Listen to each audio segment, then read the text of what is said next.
नमस्कार दोस्तों।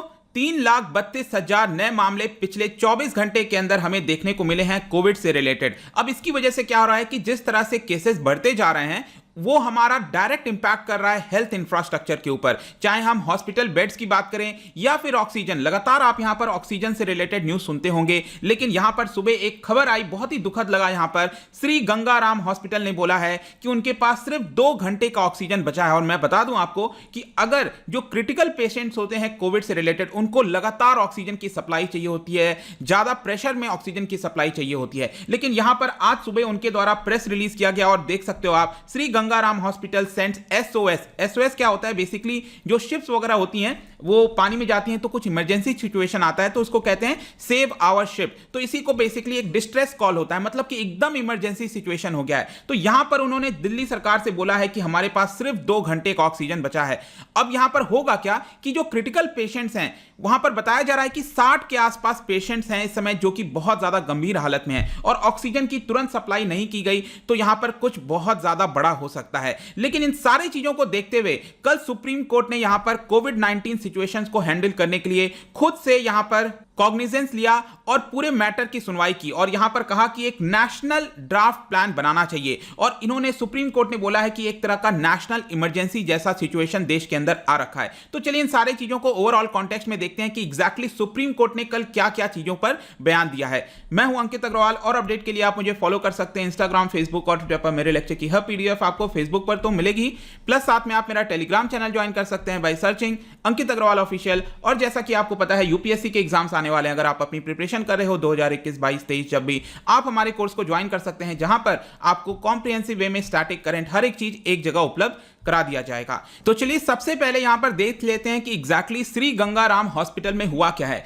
तो वहां के जो हॉस्पिटल के डायरेक्टर हैं उन्होंने एक स्टेटमेंट जारी किया और यह कहा कि पिछले 24 घंटे के अंदर ऑलरेडी 25 जो सबसे ज्यादा बीमार पेशेंट थे उनकी मृत्यु हो गई है। और यहां पर हमारे लिए चिंता की बात यह है कि जो ऑक्सीजन की सप्लाई है इस समय हॉस्पिटल में वो सिर्फ 2 घंटे के लिए बचा है। जो वेंटिलेटर्स हैं जहां पर ऑक्सीजन दिया जाता है जिसके माध्यम से, वो अच्छे से अब काम करना धीरे धीरे कम काम कर रहे हैं। इसकी वजह से यहां पर क्या हुआ है कि उनको मैनुअल तरीके से जो वेंटिलेशन है आईसीयू के अंदर, इमरजेंसी वार्ड के अंदर, यहां पर जो मैनुअल तरीका होता है हाथ से, इस तरह की चीजें करने की अब कोशिश की जा रही है और एक मेजर क्राइसिस लाइकली है। ये सारे बयान मैं आपको बता दूं कि श्री गंगाराम हॉस्पिटल के द्वारा स्टेटमेंट में जारी किया गया है। और फाइनली उन्होंने बोला है कि लाइव्स ऑफ अनदर 60 सिकेस्ट पेशेंट। तो यहां पर 60 पेशेंट ऐसे हैं जो कि बहुत ज्यादा बीमार हैं और इसी की वजह से हमें तुरंत आवश्यकता है किसी इंटरवेंशन की, ताकि हमें तुरंत जो ऑक्सीजन की सप्लाई है वो मिल सके। ऑल्दो मैं आपको बता दूं कि रात भर से यहां पर खबर आ रही थी इसके बारे में।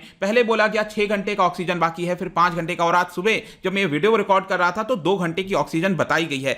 आई होप की चीजें यहां पर इंप्रूव हो जाएं, लेकिन लगातार आपको इस तरह की न्यूज मिलेंगी। 2 दिन पहले की बात है, यहां पर जो मैक्स हॉस्पिटल है दिल्ली के अंदर पतपड़गंज में, उन्होंने दिल्ली हाई कोर्ट चले गए, पिटीशन डाला कि हमारे पास सिर्फ 3 घंटे का ऑक्सीजन बचा है और 400 जो पेशेंट्स हैं वो यहां पर खतरे में हैं। तो ऑल्दो यहां पर चीजों को थोड़ा बहुत संभाल लिया गया एंड ऐसे ही आशा करता हूं कि जो श्री गंगाराम हॉस्पिटल में सिचुएशन है उसको भी संभाल लिया जाएगा। अब हम आते हैं कि एग्जैक्टली कल हुआ क्या है। सुप्रीम कोर्ट में अगर आप कल देखोगे तो यहां पर उन्होंने खुद से ही कॉग्निसेंस लिया और यह कहा कि जो कोविड-19 की सिचुएशन हो रखी है इस समय देश के अंदर, वो नेशनल हेल्थ इमरजेंसी है। मतलब एक नेशनल इमरजेंसी का दर्जा उसको दे दिया है और यह बोला है कि अगले 24 घंटे के अंदर सेंट्रल गवर्नमेंट को एक नेशनल प्लान लाना पड़ेगा ताकि ऑक्सीजन की सप्लाई कैसे हो, मेडिसिन की सप्लाई कैसे हो, ट्रीटमेंट कैसे किया जाएगा, वैक्सीन कैसे डिस्ट्रीब्यूट किए जाएंगे, हर एक चीज का एक प्रॉपर नेशनल प्लान होना चाहिए अगले 24 घंटे में। और मैं आपको बता दूं कि आज ही शायद दोपहर में या फिर आफ्टरनून तक आप कह सकते हो कि ये वाला मामला जो है वो सुप्रीम कोर्ट के द्वारा फिर से देखा जाएगा। और ये जो बेंच है सुप्रीम कोर्ट के अंदर, वो डायरेक्टली जो चीफ जस्टिस ऑफ इंडिया हैं एस ए बोबड़े साहब, उनकी निगरानी में चीजों को देखा जा रहा है। बेसिकली यहां पर जो सुप्रीम कोर्ट है वो एक और चिंता कर रहा था कि देश में अगर आप देखोगे अलग अलग राज्य सरकार, अलग अलग जो पार्टीज हैं, ऑर्गेनाइजेशंस हैं, वो देश के अलग अलग हाई कोर्ट में जा रहे हैं, पिटीशंस डाल रहे हैं इसको लेकर। तो आप देख सकते हो यहां पर उनके द्वारा बोला गया है कि काफी सारा क्योस हो रखा है पूरे देश के अंदर, सम आर यूजिंग इनटेम्परेट लैंग्वेज। इनके द्वारा सुप्रीम कोर्ट ने यह भी बोला कि सिचुएशन इस समय ऐसी हो गई है कि हाई कोर्ट के अंदर लोग इतना सारा पिटीशंस डाल रहे हैं कि हाई कोर्ट के जजेस जो हैं वो अपना बेस्ट ट्राई कर रहे हैं चीजों को करने का, लेकिन वो अपने कूल को लूज कर दे रहे हैं। मतलब कि जिस तरह का डिसीजन शायद उनको लेना चाहिए वो शायद उतना अच्छे से ले नहीं पा रहे हैं। और इसकी वजह से क्या हुआ है कि बहुत सारा कंफ्यूजन हो गया है, जो रिसोर्सेज हैं उसको डाइवर्ट करना पड़ा है एक जगह से दूसरे जगह, जिसकी वजह से क्या है कि अब आप खुद सोचो, एक हाई कोर्ट है वो अपने राज्य के अंदर जो जुरिस्डिक्शन है उसके बारे में ज्यादा सोचेगा, फिर दूसरा हाई कोर्ट है वो उसके बारे में सोचेगा, लेकिन जो ऑक्सीजन की सप्लाई है, बहुत सारी चीजें करनी है, वो इंटरलिंक्ड होती हैं।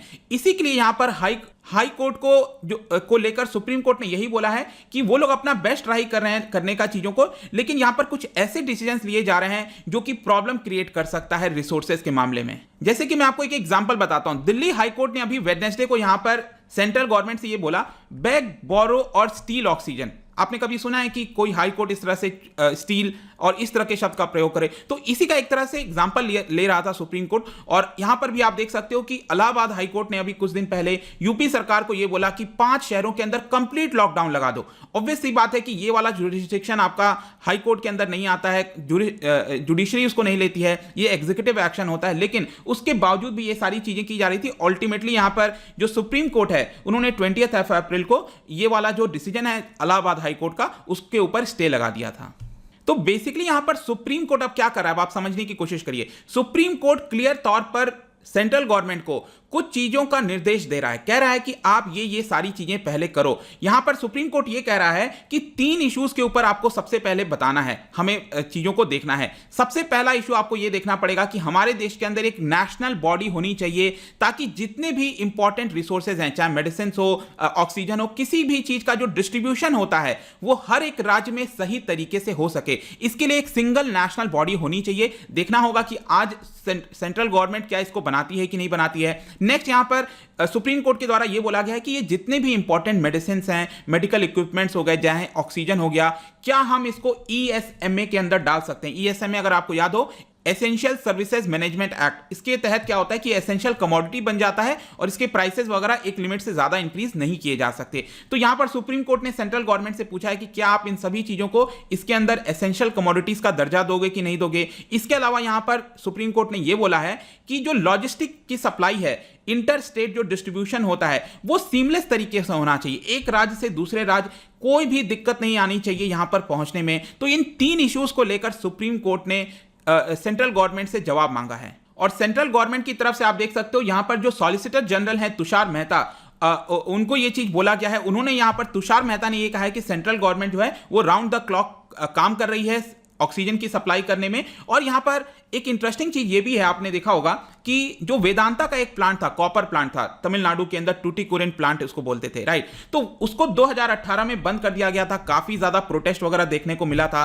तो यहां पर क्या हो रहा है कि सेंट्रल गवर्नमेंट ने यह भी कहा है कि वेदांता वाले प्लांट को अभी स्टार्ट कर देना चाहिए, क्योंकि वहां से ऑक्सीजन की सप्लाई आ सकती है। तो बेसिकली यहां पर क्या है कि वेदांता की तरफ से हरीश साल्वे वो रिप्रेजेंट कर रहे थे। उन्होंने ये कहा कि अगर हमारा प्लांट को स्टार्ट करने दिया जाता है तो 1000 टन ऑफ ऑक्सीजन हर दिन हम प्रोड्यूस कर सकते हैं और इसको फ्री ऑफ कॉस्ट में सप्लाई कर सकते हैं। और अगर आप हमें परमिशन दें तो अगले 5 से 6 दिन के अंदर हम ये जो प्लांट है वो स्टार्ट कर सकते हैं। ऑल्दो मैं आपको बता दूं कि ये जो कॉपर प्लांट है टूटीकोरिन के अंदर, ये 2018 में बंद कर दिया गया था, क्योंकि जो रेसिडेंट्स वगैरह हैं उनके द्वारा बहुत ज्यादा प्रोटेस्ट देखा गया था। और प्रोटेस्ट में क्या हुआ, बेसिकली पुलिस फायरिंग वगैरह की वजह से करीब 13 लोगों की जानें उस समय चली गई थी। और जो तमिलनाडु पोल्यूशन कंट्रोल बोर्ड है उन्होंने निर्देश दे दिया कि इसको बंद कर दिया जाए। तो उसके बाद से ये लगातार आपका बंद चल रहा है। लेकिन यहां पर वेदांता ने कहा है कि हम यहां पर जो है इसको चालू कर सकते हैं और फ्री ऑफ कॉस्ट में ऑक्सीजन की सप्लाई कर सकते हैं। लेकिन अब यहां पर सुप्रीम कोर्ट में कल क्या हुआ कि तमिलनाडु गवर्नमेंट की तरफ से रिप्रेजेंटेशन आया।